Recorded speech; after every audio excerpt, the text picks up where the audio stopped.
Всем привет, дорогие друзья! Мы находимся возле КАП-2. Это автобусный парк, правильно? Мы сегодня вместе с Жанар Хусаиновой пришли сюда для того, чтобы осветить проблему водителей.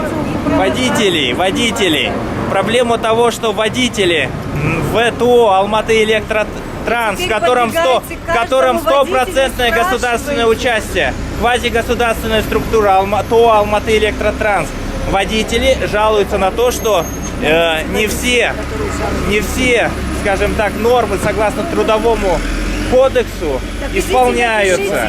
Они недовольны своими условиями труда. Мы хотим, чтобы справедливо выдавали водителям зарплату. Мы хотим, чтобы у водителей были хорошие, достойные условия труда.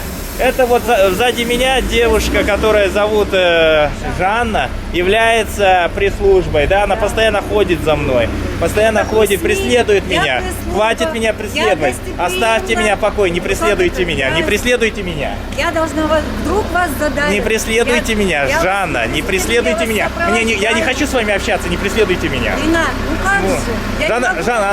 Жанна, она преследует меня.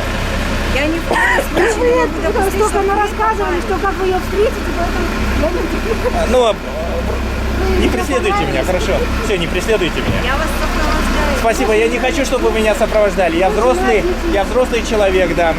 Здесь вас автобусом могут. Все, спасибо. Мы хотим, чтобы права сотрудников, водителей ТО Алматы Электротранс, который является квазигосударственной структурой со 100% государственным участием, были соблюдены, чтобы они получали полную зарплату, достойную зарплату. Я не хочу ваших комментариев.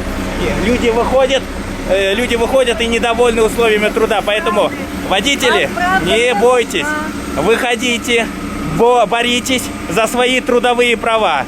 Организуйтесь и боритесь за свои права, потому что никто, кроме вас самих, не будет бороться за ваши права. Точно. Мы, Life KZ, поможем и осветим вашу борьбу за свои социальные права.